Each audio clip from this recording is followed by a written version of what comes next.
Alhamdulillah, nahmaduhu wa nasta'inuhu wa nastaghfiruh wa na'udzu billahi min shururi anfusina wa min sayyi'ati a'malina.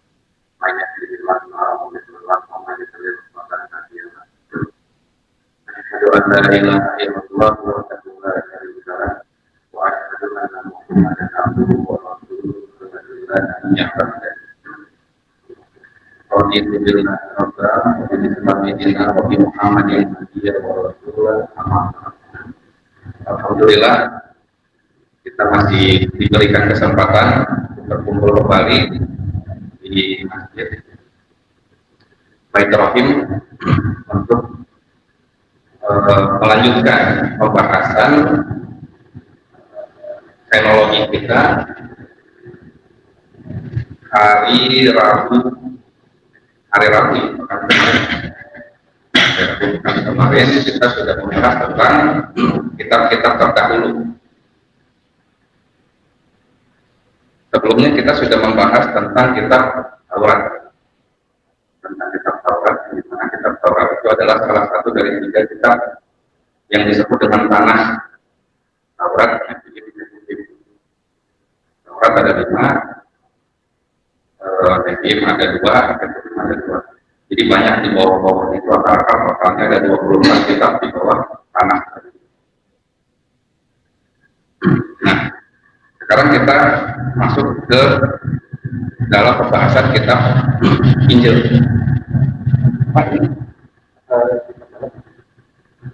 Kitab Injil agak sensitif. Mudah-mudahan tidak menjadi persoalan. Sebelum kita membahas tentang kitab Injil, kita perlu tahu dulu tentang konsep Trinitas. Kita perlu tahu dulu tentang konsep Trinitas. Konsep Trinitas itu bukan konsep lama sebenarnya. Bukan konsep lama. Konsep Trinitas itu baru muncul kembali pada tahun 220 Masehi. Pencetusnya namanya Tertullian, orang pengacara yang berasal dari Carthage, itu daerah di sekitaran Afrika. Pada masa itu masih ada di bawah kekuasaan gereja Roma, namanya Tertullian. Nah, dia pencetus konsep Trinitas. Sementara Nabi Isa atau Yesus deh. Jadi kalau kita ngomong Yesus itu orang yang sama dengan Nabi Isa. Yesus itu orang yang sama dengan Nabi Isa. Jadi jangan dibedakan. Jadi dialek Barat itu menyebut Nabi Isa itu dengan Yesus. Sama seperti orang Barat memanggil Musa itu dengan Moses, memanggil Hawa itu dengan Eve, memanggil Ibrahim itu Abraham. Kalau Daud, David. Kalau Yahya, Yusuf. Yahya itu siapa? Yahya itu dipanggilnya John. Ya. Makanya di Vatikan itu ada gereja namanya John the Baptist. Artinya Yahya sang pembaptis. Siapa yang dibaptisnya? Namanya John the Baptist. Nah, Yesus atau Nabi Isa alaihissalam itu diangkat oleh Allah pada tahun 33 Masehi. Ya kurang lebih tahun segitu lah ya. Nah, dari tahun 1 Masehi sampai dengan tahun 33 Masehi itu ajaran yang dikembangkan atau yang disebarkan oleh Nabi Isa adalah ajaran tauhid. Artinya tidak beda dengan ajaran Islam sekarang. Nah, pada saat Nabi Isa diangkat di usia 33 tahun, ajarannya masih berjalan, ajaran tauhidnya masih berjalan sampai dengan tahun 200-an Masehi tadi. Artinya tahun orang masih percaya dengan tauhid sebelum kepercayaan tauhid ini dikacaukan oleh Tertullian tadi dengan konsep trinitas tadi. Jadi ada 200 tahun 200 tahun kaidah tauhid itu masih menempel di orang-orang Kristen waktu itu. Makanya pada saat Tertullian menyebarkan atau mengungkapkan gagasan Trinitas tadi, itu banyak penentangan. Jadi awalnya Trinitas itu ditentang karena apa? Karena sudah 200 tahun orang sudah ditanamkan tauhid, gitu. Tiba-tiba ada Trinitas. Nah, jadi tidak mengherankan jika umat Kristen pada awal masa-masa penyebaran Trinitas tadi itu banyak yang tidak setuju dengan konsep Trinitas tadi. Bagian menentang dan sebagian sekte bahkan terang-terangan menolak konsep itu. Itu dari Kristennya, Pak. Kita belum berbicara dari Islamnya. Nah, jadi pada saat itu ada dualisme, terjadi perpecahan, perbedaan yang sangat mendasar pada awal abad-abad kedua Masehi itu. Bagian umat Kristen mempercayai bahwa Allah itu satu, dan sebagian lagi mencoba untuk menetapkan Trinitas sebagai doktrin gereja. Di awal-awal di abad kedua atau tahun 200-an Masehi tadi, itu orang-orang udah mulai goyang. Ini benar ikut tauhid atau mau ikut Trinitas nih? Nah, itu terjadi perpecahan. Unitarian sama Trinitarian. Unitarian itu adalah percaya bahwa Allah itu satu, sedangkan Trinitarian adalah pengikut konsep Trinitas. Ya, dasar kajian kita malam ini. Nah, sebelum melanjut lebih jauh lagi, kita coba mengenal orang tokoh. Sebenarnya tokoh ini sudah saya sebutkan di pertemuan sebelumnya. Namanya Arius. Arius ini lahir tahun 250 Masehi, wafatnya tahun 336 Masehi. Dia, kata beliau, diangkat menjadi presbiter. Presbiter itu pastor ketua oleh Paus Aquilas pada tahun 311 Masehi. Tahun 312 Masehi, satu tahun kemudian Aquilas meninggal, digantikan oleh Alexander. Ini di wilayah masih di wilayah Roma, masih di wilayah pendudukan Roma. Alexander ini memerintah tempat yang sekarang namanya Alexandria di Mesir. Itu diambil dari nama Alexander. Orang Islam memanggilnya Iskandar. Alexander itu Iskandar. Nah, tahun 318 terjadi perselisihan antara Arius dan Alexander tadi. Jadi Arius ini ternyata berpaham monoteisme atau Unitarian tadi, masih mengikuti ajaran Nabi Isa. Artinya tauhid, masih mengamalkan tauhid. Bedanya sama orang Islam, ajarannya dia percaya bahwa Nabi Isa itu disalib nantinya. Itu perbedaannya, Pak, perbedaan mendasar antara ajaran Arianisme dengan ajaran Islam sekarang. Nah, terjadi perselisihan antara Alexander dengan Arius tadi, sehingga Alexander sebagai raja pada waktu itu memanggil seluruh pastor-pastor di seluruh wilayah Alexandria tadi untuk mengadakan pertemuan. Dan hasil dari pertemuan tadi adalah Arius dihukum karena dia menyebarkan paham Karena dihukum tadi, akhirnya Arius meminta bantuan kepada Eusebius, nama-nama Mesir Yunani gitu ya. Eusebius itu seorang uskup besar dari Nikomedia, di daerah situ juga. Nah, karena mendapatkan dukungan dari Eusebius tadi, maka terjadilah perpecahan besar pada saat itu. Perpecahan besar. Gereja di Alexandria terpecah menjadi dua, yaitu kubu Arius yang akhirnya disebut dengan Arianisme, dan kubu Alexander yang mengusung konsep Trinitas.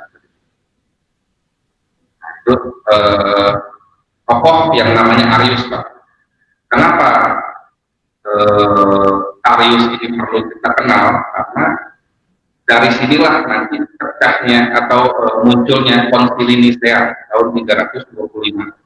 Itu seluruh Roma dipanggil seluruh pastor-pastor itu dikumpulkan untuk menetapkan ini mana yang benarnya, Arius atau Alexander, Trinitas atau Unitarian.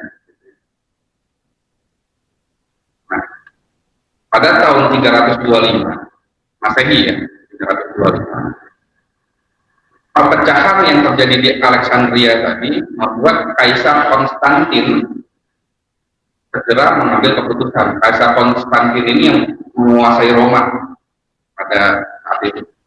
Roma pada saat itu dipanggilnya Konstantinopel, Roma, Konstantinopel, yang nantinya ditaklukkan oleh Muhammad Al-Fatih. Di bawah kepemimpinan Konstantin tadi, akhirnya dipanggillah seluruh pastor-pastor seluruh Roma pada saat itu untuk mengambil keputusan untuk mengumpulkan semua pihak yang terkait termasuk kubu Arius dan Alexander. Jadi seluruhnya dipanggil untuk mendiskusikan permasalahan ketuhanan Yesus. Jadi ketuhanan perdebatan antara Yesus ini Tuhan atau bukan itu baru terjadi di tahun 325 Masehi, Pak. Sebelumnya itu tidak ada perdebatan, Pak. Nah, baru awal-awal munculnya itu antara 200 sampai dengan 325 Masehi ini, 325 Masehi ini memperdebatkan Yesus itu Tuhan atau bukan.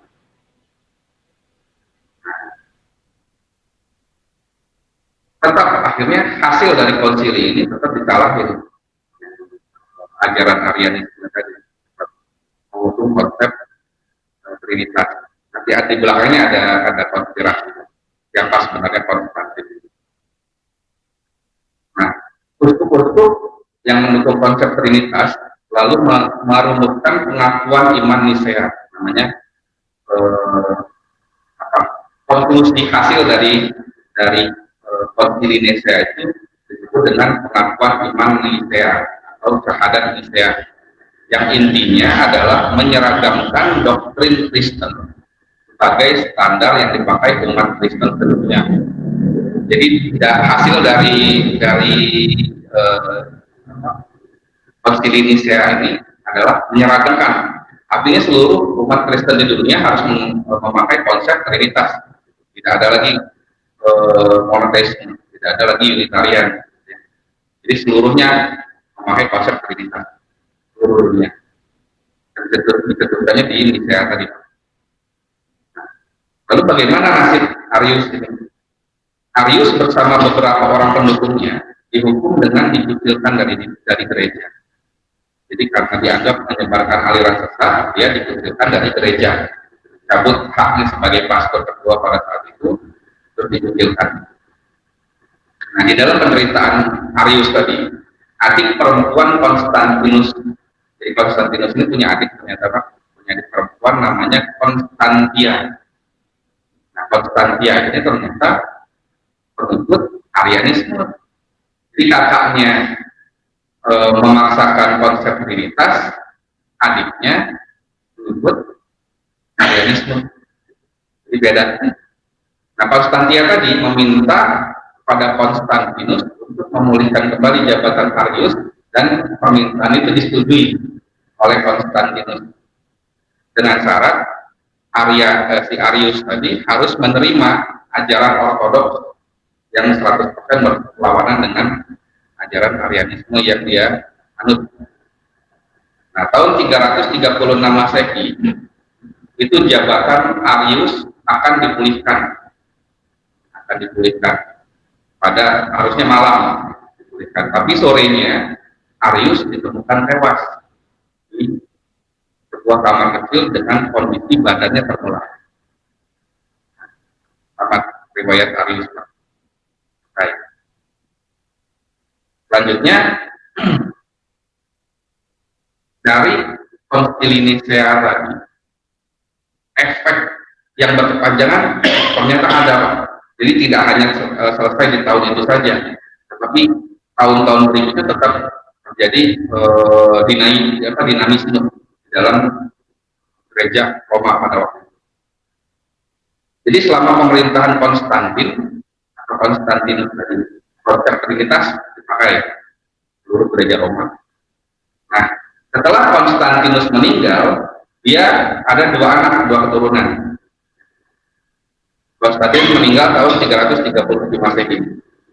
Punya dua keturunan, karena punya dua keturunan, akhirnya kerajaan Roma dibagi dua.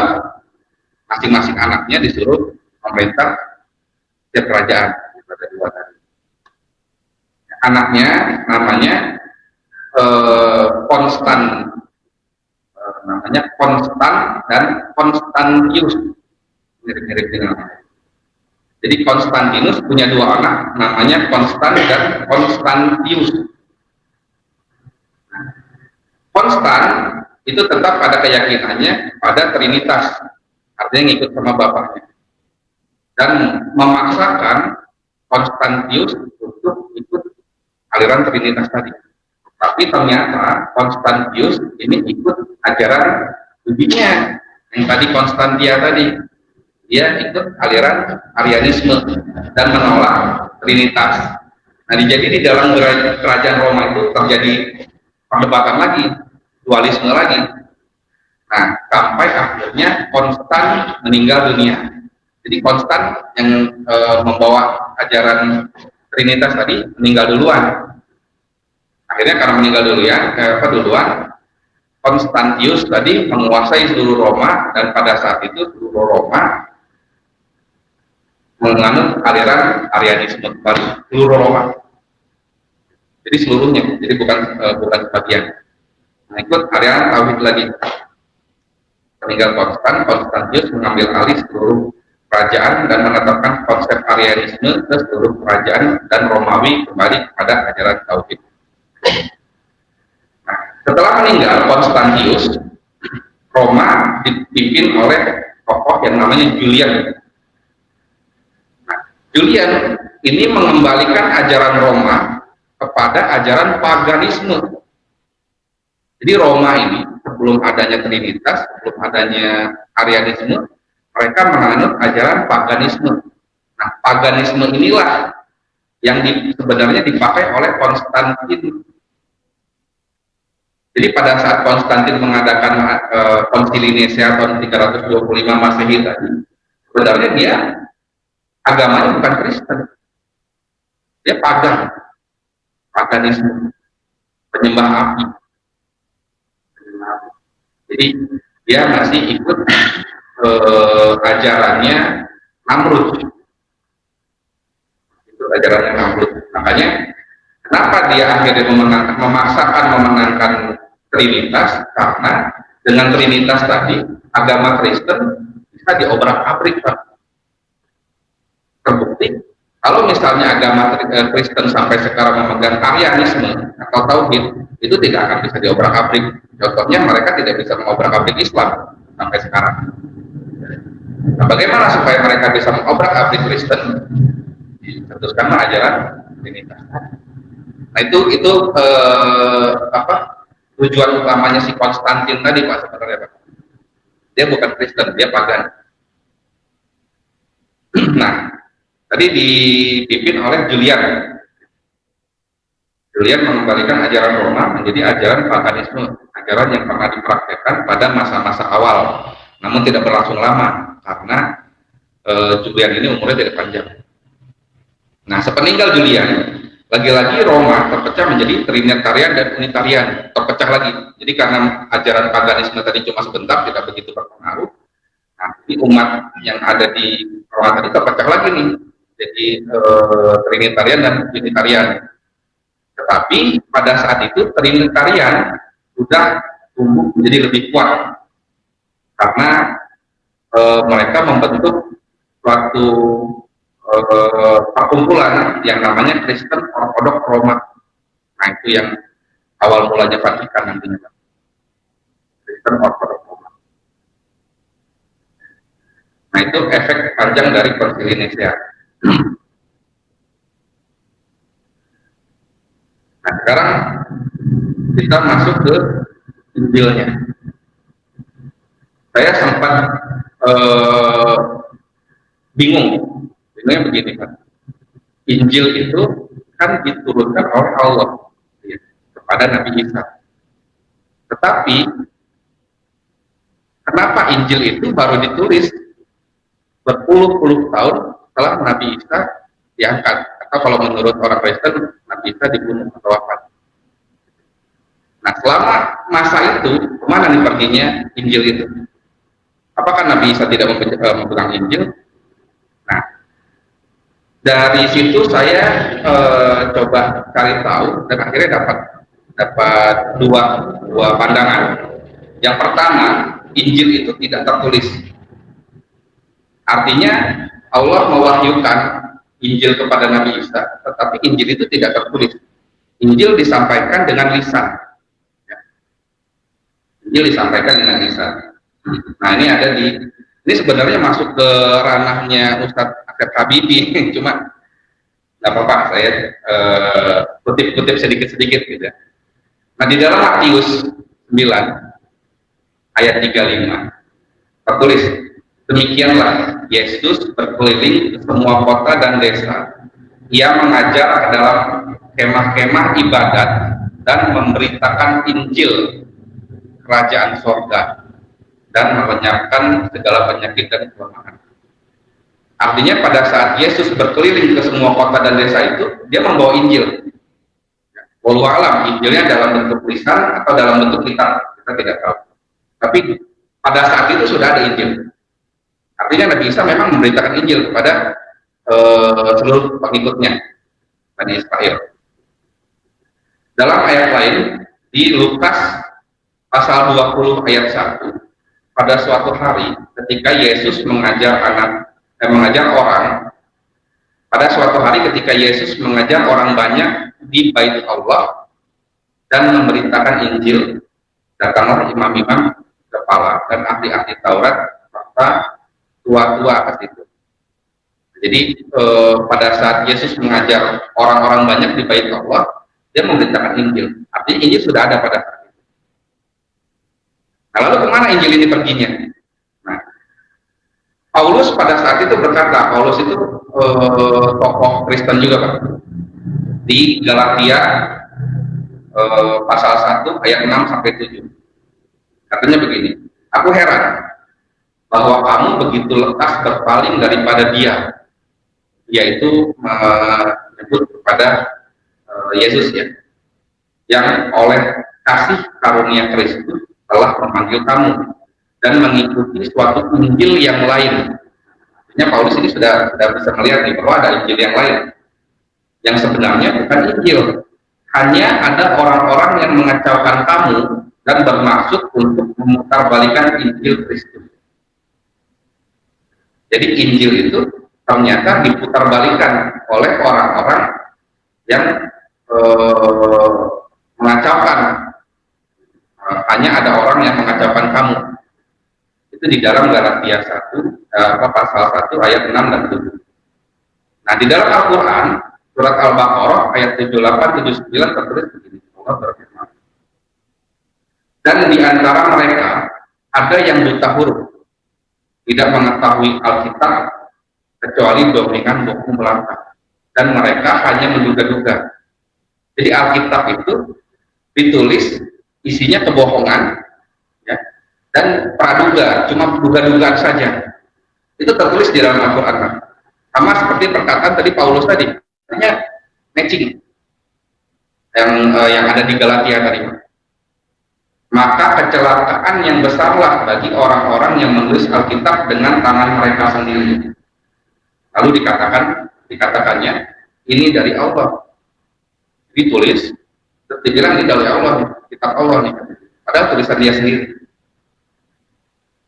Lalu dikatakan ini dari Allah dengan maksud untuk memperoleh keuntungan yang sedikit dengan perbuatan itu. Jadi ditulis untuk kepentingan dia sendiri atau untuk kepentingan rajanya.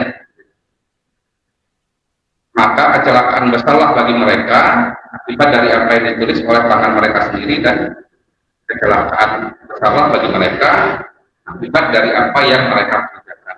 Al-Baqarah 78. Jadi di surat Al-Baqarah Allah sudah menginformasikan bahwa Injil yang tertulis sekarang itu bukan Injil yang diturunkan dari Allah. Itu sudah ditulis kembali oleh orang-orang yang menyebut diri mereka ahli kitab. Nanti kita coba lihat orang-orang ini siapa. Nah, di dalam konsili Nisea tadi sendiri itu ada istilah yang disebut kanon Alkitab. Kanon Alkitab. Apa kanon Alkitab ini? Itu adalah penyederhanaan seluruh kitab Kristen menjadi hanya 4 kitab saja. Jadi kitab Kristen itu sebenarnya banyak kitab-kitab tua Kristen, tapi kitab tersebut disederhanakan menjadi 4 saja. Nah, ini informasinya diambil dari kitab Inodicon Vetus karya Voltaire, seorang filosof Prancis pada era pencerahan, yang berisi laporan pseudo historis mengenai konsili-konsili awal gereja. Ceritanya begini: kitab-kitab kanonik dan apokrif dibedakan dengan cara berikut. Di rumah Allah, di dalam konsili Nisea, kitab-kitab tersebut ditempatkan di altar suci.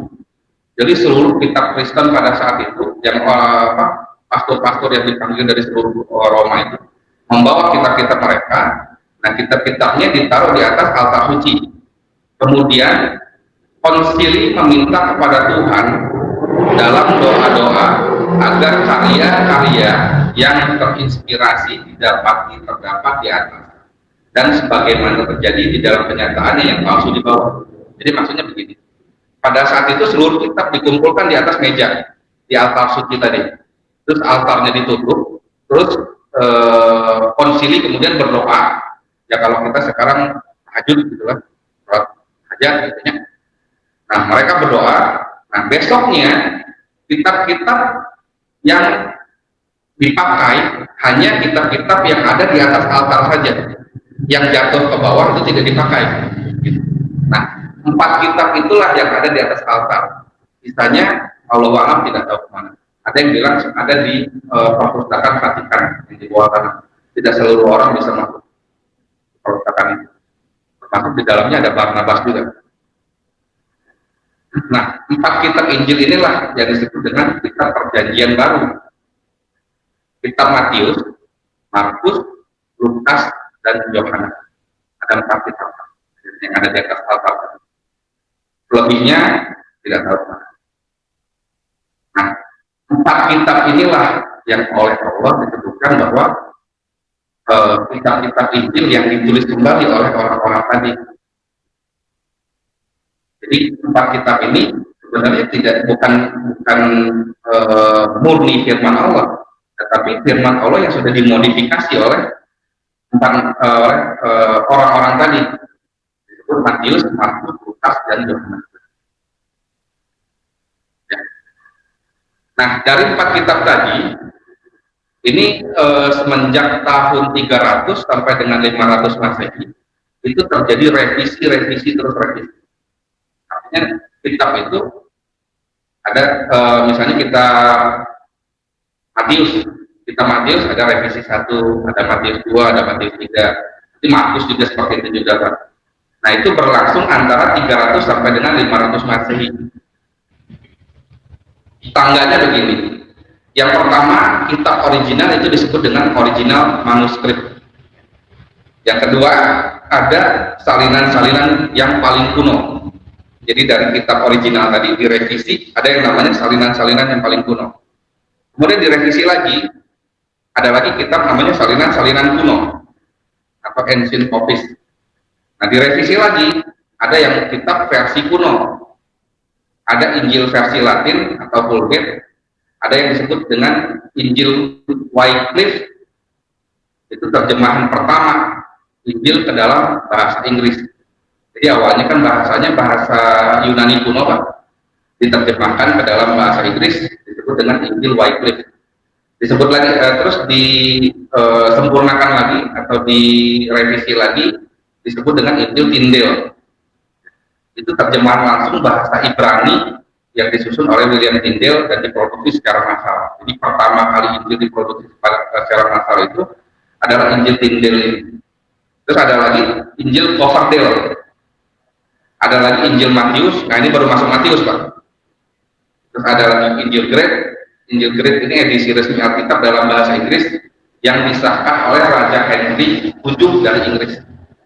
Ada kitab Geneva, kitab Bishop, kitab Douay, kitab King James.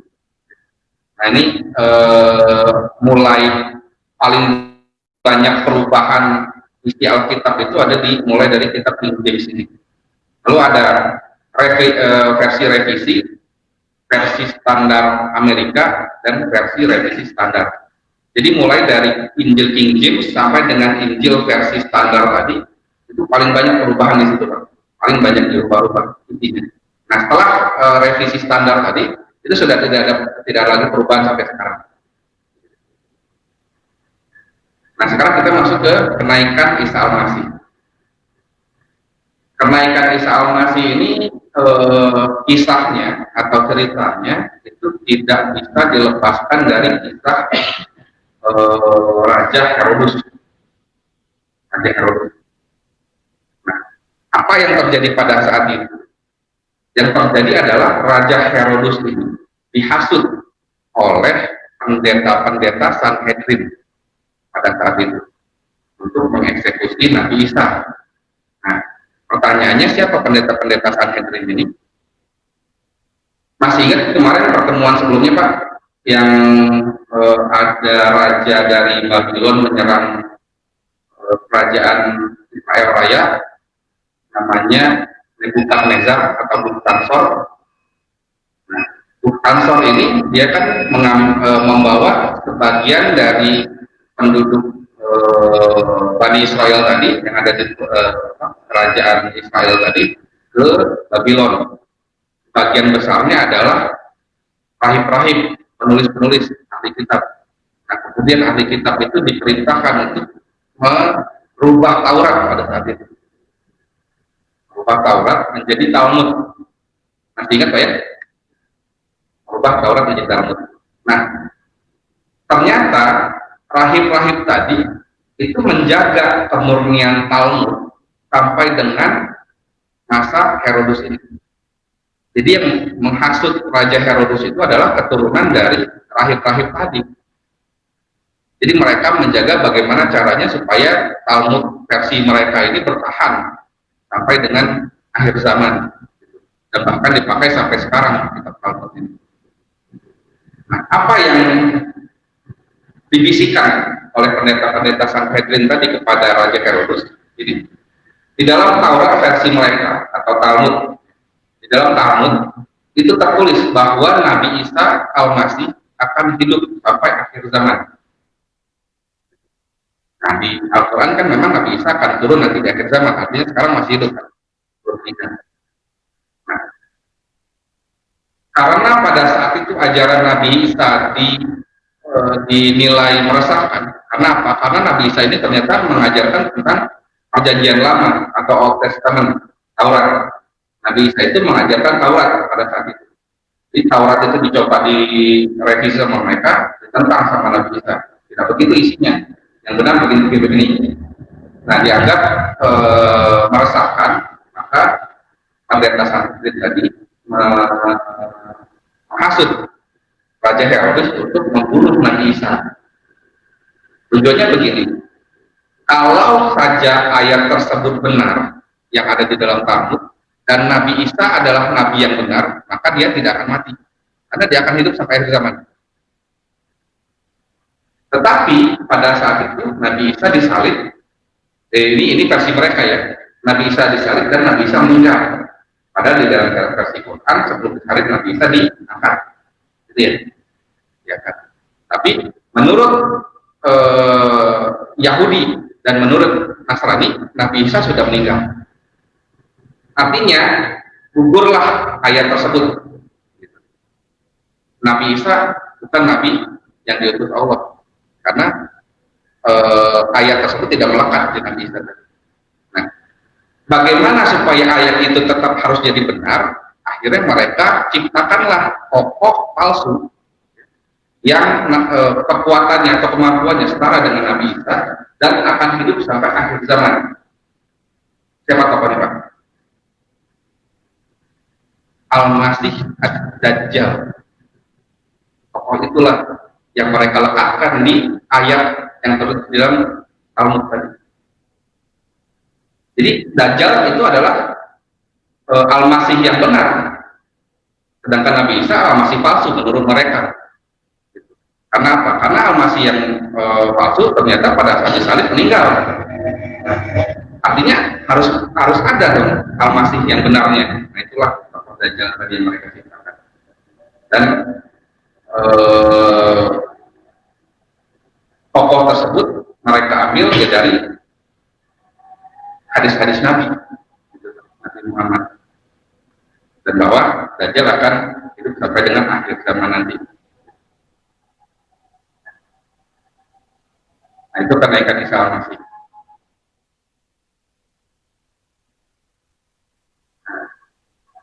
Sedikit lagi, Pak, sebelum nanti kita pertemuan berikutnya mungkin membahas tentang turunnya Nabi Isa di akhir zaman. Yudas, Nabi Isa yang menurut Nabi Isa yang mereka tangkap itu sebenarnya adalah Yudas Iskariot, ya. Hawariyun ke-13 yang ternyata sahabat palsu berkhianat kepada Nabi Isa.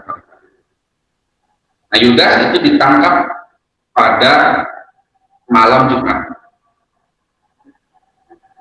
Mereka menganggap Nabi Isa, Yudas itu adalah Nabi Isa. Mereka tangkap pada malam Jumat dan kemudian disalib pada Jumat sore di Bukit Golgota itu, Jumat sore. Nah, itu yang mereka peringati sebagai Jumat Agung atau Good Friday sampai saat ini. Kemudian mereka percaya 3 hari setelah Yesus wafat, itu Yesus dibangkitkan kembali, dan Yesus memanggil seluruh Hawariyun dan menjamu mereka yang di lukisan Da Vinci itu disebut perjamuan terakhir. Nah, hari ketiga itu disebut dengan Easter atau Paskah. Jadi perayaan-perayaan seperti itu mereka merayakan proses disalibnya Yesus, mereka merayakan proses bangkitnya kembali Yesus, mereka merayakan Yesus kemudian diangkat ke langit dan duduk di sebelah kanannya Tuhan. Mereka menganggap seperti itu, diangkat sebagai hari-hari raya buat mereka. Nah, itu pembahasan tentang Nabi Isa versi umat Kristen yang kemudian dicampur adukkan oleh pendeta-pendeta Sanhedrin tadi dengan ajaran-ajaran Talmud. Jadi sudah tidak murni lagi. Nah, kita wajib beriman kepada kitab Allah. Wajib kita imani, termasuk Taurat, Zabur, Injil, Al-Quran. Semuanya kita imani. Tetapi dengan ayat yang ada di surat Al-Baqarah tadi, kita tidak wajib mengimani kitab-kitab yang ada sekarang. Jadi yang sekarang beredar, Injil yang sekarang beredar, Taurat atau Talmud yang sekarang beredar, itu tidak wajib kita imani, karena itu sudah dimodifikasi. Jadi kita hanya wajib mengimani kitab-kitab Allah yang diturunkan kepada nabinya, bukan yang ditulis kembali oleh orang lain. Gitu. Jadi udah jelas ya, iman kepada kitab itu, kepada kitab yang mana yang harus kita imani. Gitu, Pak. Ya. Mungkin cukup segitu dulu pembahasan tentang kitab-kitab terdahulu. Insya Allah nanti kita lanjutkan kembali di pertemuan berikutnya dengan tema yang lain. Rabbana atina fid dunya hasanah wa fil akhirati hasanah wa qina adzabannar. Assalamualaikum warahmatullahi wabarakatuh.